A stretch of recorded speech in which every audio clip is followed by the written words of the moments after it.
This was a very challenging quarter. Can you please summarize how the COVID-19 situation affected Asaablloy? Yeah, it was indeed a challenging quarter and affected in an important way by COVID-19.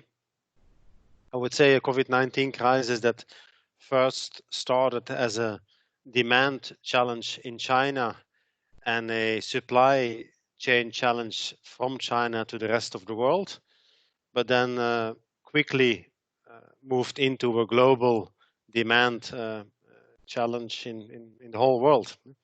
And all this in a couple of weeks.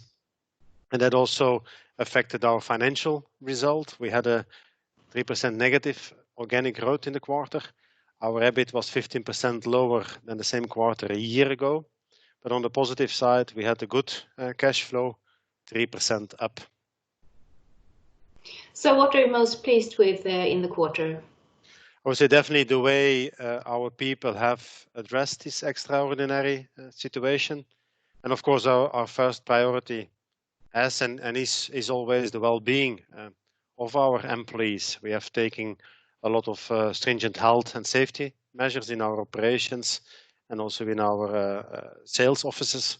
But definitely the way they handled the situation where we moved in a couple of weeks from a mode in which we were accelerating growth over into a mode, how do we get products, parts and goods out of China into the rest of the world, and then moving into this is a demand challenge. We see our top line being affected. How do we start to cut costs everywhere in a fast and in an effective way?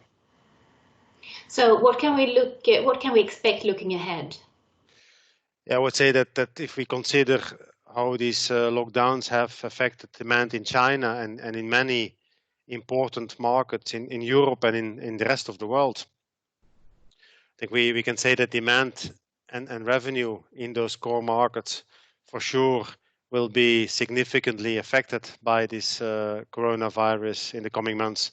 And therefore we also expect our operating margin in the coming months to be significantly lower than in the first quarter.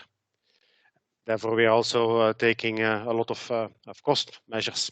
That being said, however, when demand recovers, we're also confident that with our new strong product pipeline, that we will have a possibility to further strengthen our position as a global leader in access solutions. Thank you very much, Nico Delvaux. Thank you.